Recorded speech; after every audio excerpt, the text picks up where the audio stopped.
Okay, here we are with another one. Russia, Iran, China, Pakistan extend hands to Taliban now in control of Afghanistan. This was reported 15 hours ago.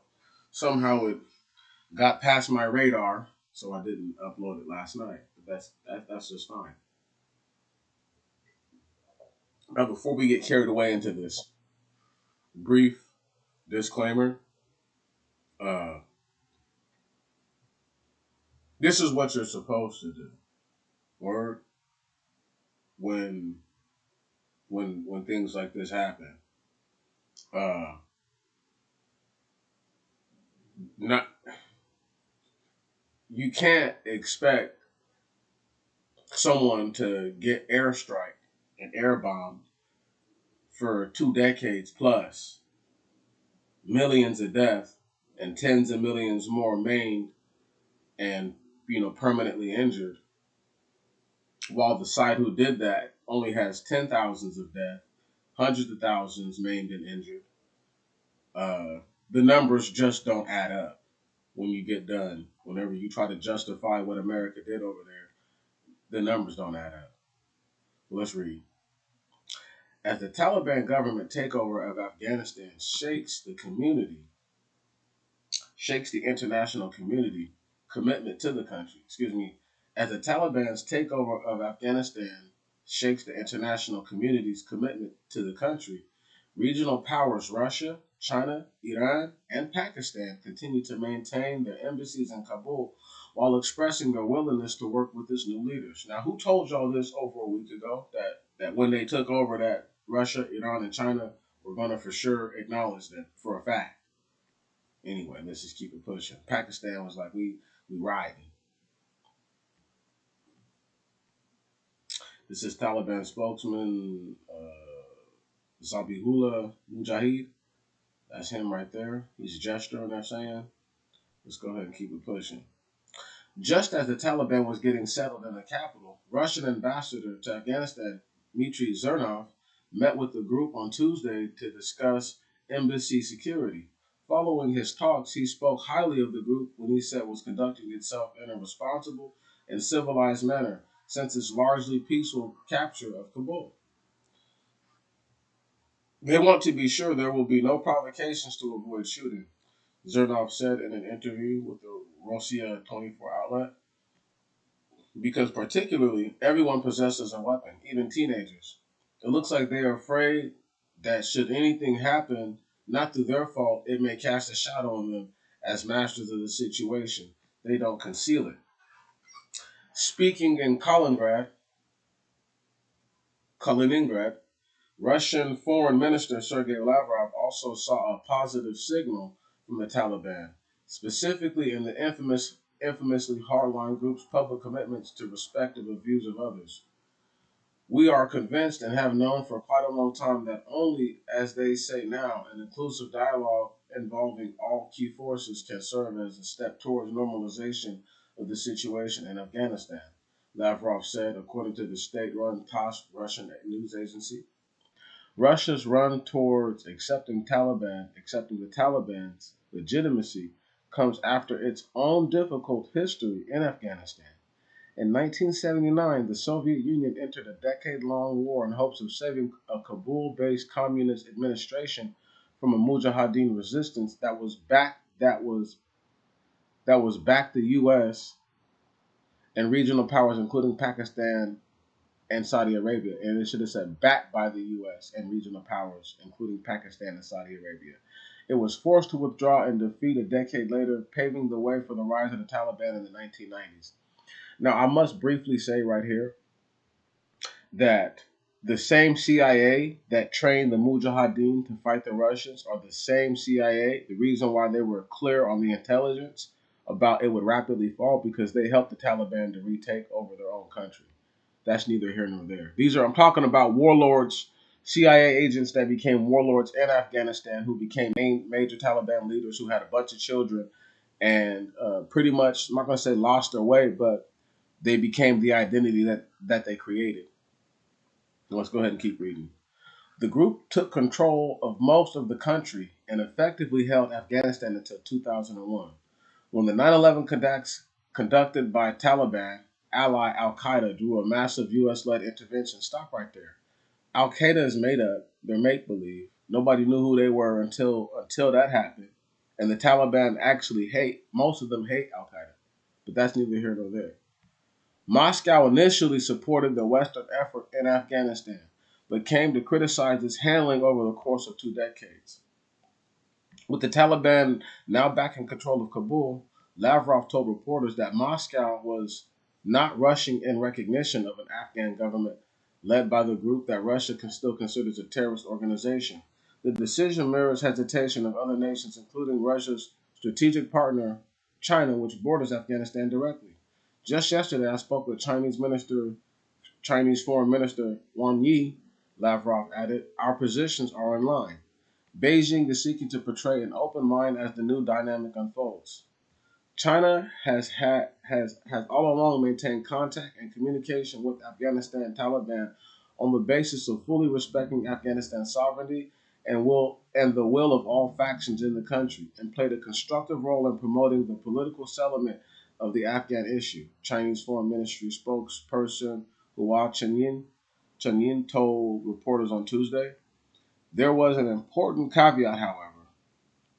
Chinese officials have repeatedly emphasized the need for Taliban to live up to its commitment to forsake ties and actively fight the spread of transnational militant groups such as the Eastern Turkestan Islamic Movement, ETIM, and Turkey Islamic Party, a mostly Uyghur organization that China has fiercely cracked down on in the People's Republic itself, especially Xinjiang province, which neighbors Afghanistan. Let me tell y'all again, the Uyghurs are not traditional Muslims. They're something totally different.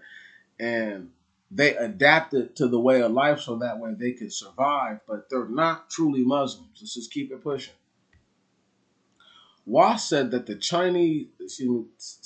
China encourages the Afghan Taliban, to pursue a moderate and prudent religious policy, work with other parties to form an open and inclusive political structure, pursue a foreign policy of peace and friendship, and in particular, live in harmony with its neighboring countries and achieve reconstruction and development in Afghanistan. She emphasized the need for the Taliban to control terrorists, particularly those that China sees as a threat to its security. Y'all need to watch The Last Day in Chang'an. That is possibly the best Mongoloid show that has ever been made. The Last Day in Chang'an. Gotta watch it. It used to be free on Amazon Prime. I watched it twice, the whole series twice. There's a bunch of episodes. And you come to really understand that the cats who are doing what they're doing in the show have to be Uyghurs. Let me just go ahead and say that. This is in quotes also, we also hope that a new Afghan regime will make a clean break with all kinds of international terrorist forces, restrain and combat terrorist forces, including the Eastern Turkestan Islamic something. I forget what they call themselves. What they call themselves, y'all? Movement. There we go. And prevent Afghanistan becoming a gathering place of terrorists and extremist forces again, she said. That same day, China's ambassador to Afghanistan, Wang Yu, revealed in an interview with the Chinese Communist Party newspaper Global Times that China's embassy continued to operate and that the Taliban had, as in the case of the Russian embassy, guaranteed its safety. Wang said that in addition to the Russian embassy, those of Iran and Pakistan also appeared to be operating normally. Iranian Foreign Ministry spokesperson Saeed Khatibzadeh Khatibzadeh also confirmed that his nation's embassy was in working order during a press conference on Monday. But he also expressed deep concern over the potential for unrest to erupt in the neighboring fellow Islamic Republic that has been declared by the Taliban to be Islamic Emirate of Afghanistan after the group's own official name. The Islamic Republic of Iran deeply hopes that the lives, property, and honor of all individuals, especially civilians, during the recent rapid developments in Afghanistan will be protected from any aggression, Khatibzadeh said, and that all parties will show restraint and foresight in this regard, and not to allow the geography of Afghanistan to be abused by violent groups. What they're trying to say in short, y'all, is that they're like, look, if we can just keep it peaceful for just long enough, we'll be able to go over there to America and get their asses sooner than later. That's what's really being said. But let me just keep reading. While the main concerns of China and Russia lie along Afghanistan's northeastern borders, Iran is keeping a close eye on the country's western frontier. But Tehran also has concerns about the fate of its own diplomatic personnel, 10 of whom in 1998 were slaughtered along with the Iranian journalists at Iran's consulate in the northern city of Mazar-e-Sharif when the Taliban last marched through the country. But then and now, Iran expressed concerns for Afghanistan's ethnic minorities, including those of the fellow Shiite Muslim Hazara people.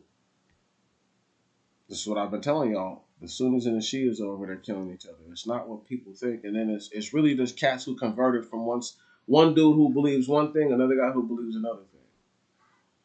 The Mazari Sharif mission was closed last Thursday, but diplomatic sites remain open in Herat and Kabul, where lines of Afghans could be seen attempting to secure visas on Tuesday. The Islamic Republic of Iran calls for serious attention to the immunity of diplomats and diplomatic venues within the framework of international conventions and emphasizes the need for the health of diplomats and the security of these venues.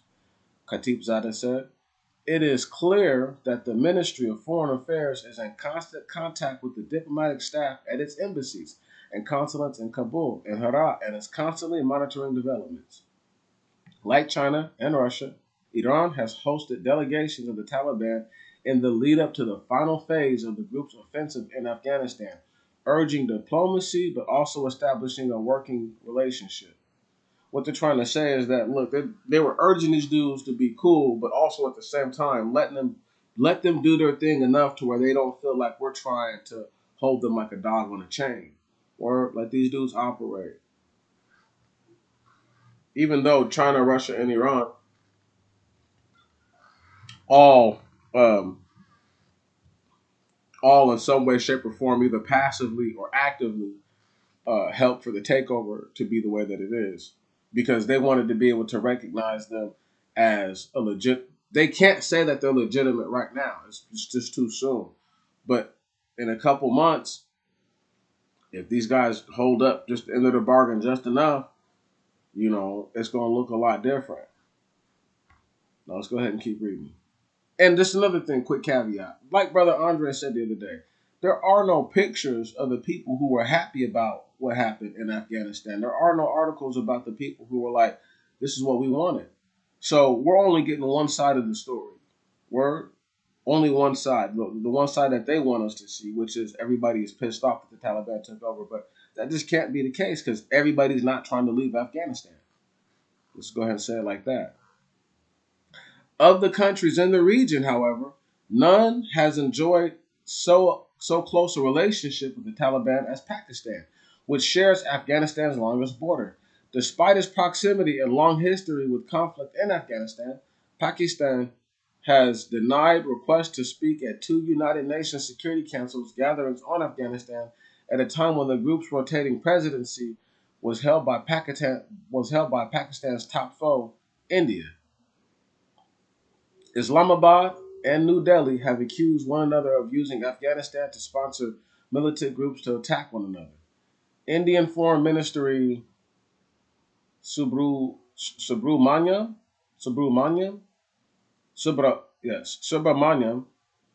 Jaishankar said Tuesday that his country's ambassador and embassy staff in Afghanistan had been evacuated in a difficult and complicated exercise.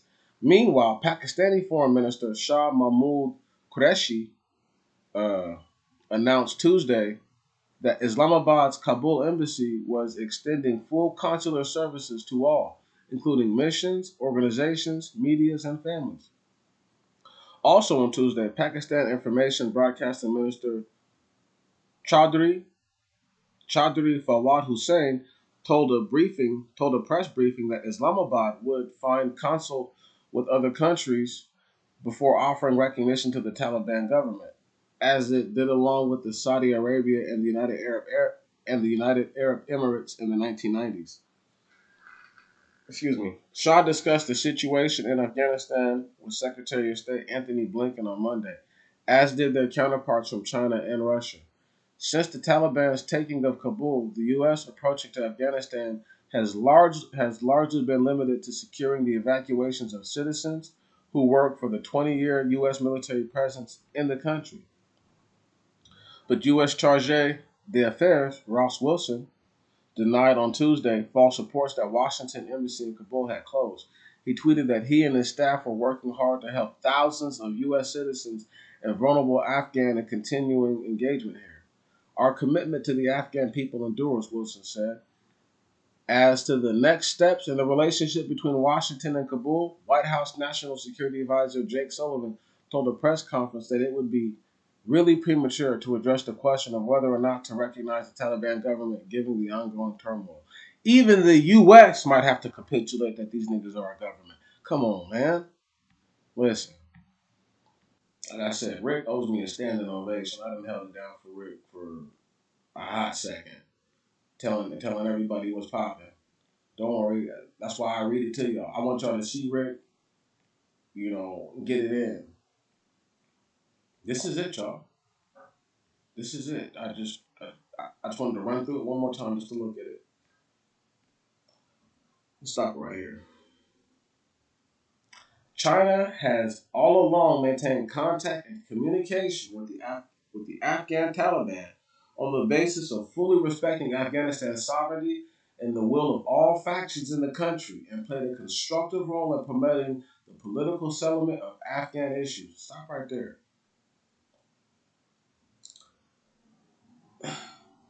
The only thing that the Chinese care about is keeping angry ass Uyghurs off their neck. Just for long enough till they can find a way to get over here to the West. And they would hope that the Uyghurs would then turn their attention to the West. But that's not what's going to happen. Word. You have to let blood be blood, and you have to let blood for blood play out. And because they're trying to keep the Avengers of Blood from getting their righteous, due penance, it's going to play out crazier than these three characters up here think it's going to play out. Belarus is in the back. Who knows? Who knows how many players is actually there for that picture? But let me just tell y'all this. I don't know if this is the return of the Khan or something like it, but I know that a relationship like this is on pins and needles at all times. But I speak about it openly just now because I'm not going to say everything that's on my mind. But I'll say enough to let it be known that I know that Rick is only as friendly as they need to be to one another, but they're still friendlier than probably any other allegiance that is known about on this planet. And when I say friendlier, I literally mean friendlier. Having said that, y'all, this has been another episode of Rick, Return of the Khan, question mark. I will see y'all later. I love y'all. Peace out.